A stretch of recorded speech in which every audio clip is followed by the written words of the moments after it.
Yes, V S Ranjith കൂടി വിവരങ്ങളുമായി നമ്മളോടൊപ്പം ചേരുകയാണ്. വി എസ് രഞ്ജിത്ത്, ഒരു മണ്ഡലത്തിൽ ചെലവാക്കാൻ കഴിയുന്നതിന്റെ 10 ഇരട്ടി അതിന്റെ കണക്ക് താൻ കണ്ടു. സജി കുര്യാട് ഇങ്ങനെ ഒരു കണക്ക് നൽകി എന്നുള്ളതാണ് ഈ സ്ഥാനാർത്ഥി കൂടിയായിരുന്ന പി സി ജോർജ് വ്യക്തമാക്കുന്നത്. അപ്പോൾ ഈ കണക്ക് പാർട്ടിക്ക് കൊടുക്കാനുള്ള കണക്കാണ്, ഇലക്ഷൻ കമ്മീഷന് കൊടുക്കാനുള്ള കണക്കല്ല. ഇത് രണ്ടും രണ്ടായി തന്നെ ബി ജെ പിയുടെ കയ്യിൽ ഉണ്ടായിരുന്നു എന്ന് ആധികാരികമായി ബി ജെ പി നേതാക്കളുടെ മുന്നിൽ നിന്നാണ് പറയുന്നത്. ഇപ്പോൾ സ്വന്തമായി എവിടെയെങ്കിലും പറയുകയോ ഏതെങ്കിലും മാധ്യമങ്ങളോട് പറയുകയോ അല്ല ചെയ്യുന്നത്. ഇവരാരും അതിനെ തിരുത്താൻ പോലും ശ്രമിക്കുന്നില്ല. അപ്പോൾ എല്ലാവർക്കും അറിയാം ഇങ്ങനെയൊക്കെയാണ് എന്ന്. മാധു, ബി ജെ പി തെരഞ്ഞെടുപ്പ് കഴിഞ്ഞ ഉടൻ, നിയമസഭാ തെരഞ്ഞെടുപ്പ് കഴിഞ്ഞ ഉടൻ ബി ജെ പിക്കുള്ളിൽ ഉണ്ടായിട്ടുള്ള ഫണ്ട് തട്ടിപ്പുമായി ബന്ധപ്പെട്ട ആരോപണങ്ങൾ ഒരു നേതാവ് തന്നെ വന്ന് തുറന്നു പറയുന്ന, അത് പാർട്ടിക്കുള്ളിലാണ് പറഞ്ഞെങ്കിൽ കൂടി അതിന്റെ ദൃശ്യങ്ങൾ പുറത്തു വരുന്നതോടുകൂടി ഇതിന് മറുപടി പാർട്ടി പറയേണ്ട, ബി ജെ പി പറയേണ്ട ഒരു സാഹചര്യത്തിലേക്ക് എത്തിയിരിക്കുന്നു.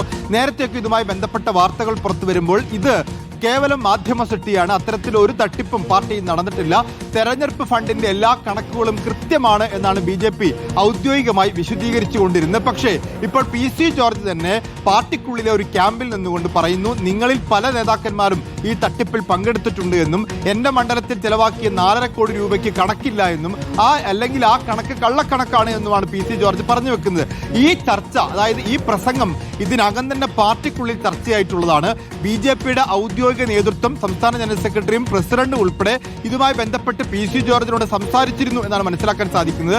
അപ്പൊ പി സി ജോർജ് മലക്കം പറഞ്ഞിട്ടുണ്ടെങ്കിൽ കൂടി അത് പി സി ജോർജിന്റെ ബോധ്യത്തിൽ നിന്ന് പറഞ്ഞതാണ്. അതൊരു പ്രസംഗത്തിലേക്ക് എത്തുമ്പോൾ പി സി ജോർജ് ഒരുപക്ഷെ ഇത് ഒരു പാർട്ടി വേദിയിൽ പ്രസംഗിക്കുന്നതിന് മുൻപ് പല ഘട്ടങ്ങളായി പാർട്ടിയിൽ അന്വേഷണം നടത്തിയിട്ടുണ്ടാവണം, പാർട്ടിക്കുള്ളിൽ ഇത് വിഷയം ഉന്നയിച്ചിട്ടുണ്ടാവണം. അപ്പോഴാണ് ഇതൊരു വേദിയിൽ പറയുക എന്നുള്ളത്, വേദിയിൽ നേതാക്കന്മാരിരിക്കുന്ന വേദിയിൽ പറയുക എന്നുള്ളത് കുറച്ചുകൂടി ഗൗരവമുള്ളതാണ്. നമുക്കറിയാം പി സി ജോർജ് കുറച്ച് ഔട്ട്സ്പോക്കൺ ആണ്, എങ്കിൽ കൂടി അദ്ദേഹം ഇത് പാർട്ടിക്കുള്ളിൽ അവതരിപ്പിക്കുകയാണ്. ഇങ്ങനൊരു വിഷയം പാർട്ടിക്കുള്ളിൽ ഒരു വേദിയിൽ അവതരിപ്പിക്കുന്നതിന് മുൻപ് നേതാക്കളുമായി സംസാരിച്ചിട്ടുണ്ടായിരിക്കണം. ഇതൊരു ഗൗരവപ്പെട്ട വിഷയമായി പി സി ജോർജ് അവതരിപ്പിച്ചിട്ടും ആരും ഗൗനിച്ചിട്ടുണ്ടായിരിക്കില്ല. അതുകൊണ്ടായിരിക്കണം ഇതൊരു പാർട്ടി വേദിയിൽ പറഞ്ഞിട്ടുള്ളത്.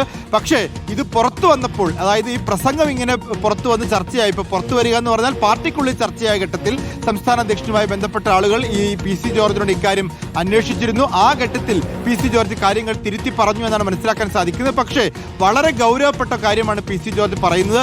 ഇങ്ങനെ ഒരു തട്ടിപ്പ് നടന്നിട്ടില്ല എന്ന് ബി ജെ പി പറയുമ്പോൾ, ഒരു നേതാവ് അദ്ദേഹത്തിന് ബോധ്യപ്പെട്ട കാര്യങ്ങൾ പറയുമ്പോൾ 2 തരത്തിൽ അന്വേഷണം ഉണ്ടാവണം. ഒന്ന്, പാർട്ടിക്ക് പുറത്ത് തെരഞ്ഞെടുപ്പ് കമ്മീഷനുമായി ബന്ധപ്പെട്ട്, തെരഞ്ഞെടുപ്പ് ഫണ്ടുമായി ബന്ധപ്പെട്ട്, ഹവാല പണമിടപാട്, കാരണം ഇതൊന്നും ഒരിക്കലും നേർവഴിക്ക് അക്കൗണ്ട് വഴി നടക്കുന്ന ഇടപാടുകളായിക്കൊള്ളണമെന്നില്ല. അപ്പൊ അത്തരം ഇടപാടുകളെ കുറിച്ച് തെരഞ്ഞെടുപ്പിൽ ഇത്തരത്തിൽ എത്രത്തോളം മണ്ഡലങ്ങളിൽ തിരുവനന്തപുരത്തെ മണ്ഡലങ്ങളിൽ ഈ പറയുന്നത് പോലെ ദേശീയ നേതൃത്വം സൗജന്യമായി കൊടുത്ത കൊടി അടക്കം പലചരക്ക് കടയിൽ നിന്ന് വാങ്ങി എന്ന് ബില്ലുണ്ടാക്കിക്കൊണ്ടുള്ള ഒരു അട്ടിമറി ഉണ്ടായി എന്നുള്ള പരാതി ഉണ്ടായിരുന്നു. അത് ബി ജെ പി പ്രവർത്തകരിൽ നിന്ന് തന്നെയാണ് പരാതി ഉണ്ടായത്. തൃശ്ശൂരിൽ പാർട്ടി ഓഫീസിലേക്ക് 10-16 കോടി ചാക്കിൽ കെട്ടിക്കൊണ്ടുവന്നു എന്നൊരു പരാതി ഉണ്ടായിരുന്നു. ആ പണം എവിടെ പോയി എന്ന ബീച്ചിങ്ങുകളിലടക്കം ഉന്നയിക്കപ്പെട്ടു എന്നുള്ളതുണ്ട്. പക്ഷേ കമ്മീഷൻ കണ്ടെത്തിയത് യാതൊരു തട്ടിപ്പും ഫണ്ടുമായി ബന്ധപ്പെട്ടില്ല എന്നുള്ളതാണ്. ഇതിപ്പോ ഒന്നുകിൽ പി സി ജോർജിനെതിരെ നടപടിയെടുക്കണം, അല്ലെങ്കിൽ പി സി ജോർജിനെ തള്ളിപ്പറയണം, അല്ലെങ്കിൽ പി സി ജോർജ് കള്ളം പറഞ്ഞു എന്ന് പറയണം.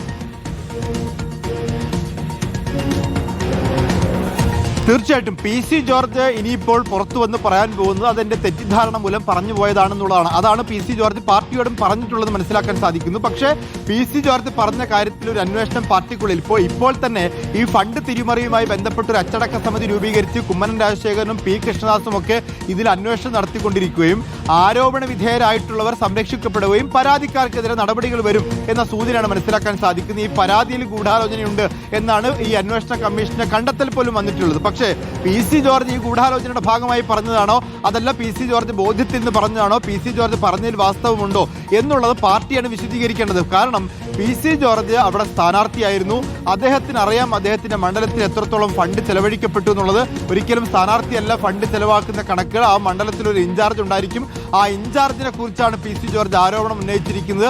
അപ്പോൾ അദ്ദേഹം പാർട്ടിക്ക് കൊടുത്തിരിക്കുന്ന കണക്കെത്രയാണ്, ആ കണക്കിൽ എത്രത്തോളം തട്ടിപ്പ് നടത്തി, ഇതിലൊക്കെ തന്നെ എല്ലാ മണ്ഡലങ്ങളിലുമുള്ള പ്രധാനപ്പെട്ട ആക്ഷേപം എന്ന് പറയുന്നത് സാധാരണ പ്രവർത്തകരുടെ ആക്ഷേപമാണ്. ഒരു മണ്ഡലത്തിൽ പണം ചെലവാക്കുമ്പോൾ ബൂത്ത് കമ്മിറ്റിക്ക് ഇത്ര പണം കൊടുക്കണം, മണ്ഡലം കമ്മിറ്റിക്ക്, ഏരിയ കമ്മിറ്റിക്ക്, അവിടെയൊക്കെയുള്ള പ്രവർത്തകർക്ക് അവിടെ പ്രവർത്തിക്കുന്നതിന് വേണ്ടി, പോസ്റ്റർ ഒട്ടിക്കുന്നതിന് വേണ്ടി അതിനൊക്കെ പണം കൊടുക്കണം. പലപ്പോഴായി സംഭവിക്കാറുള്ളത്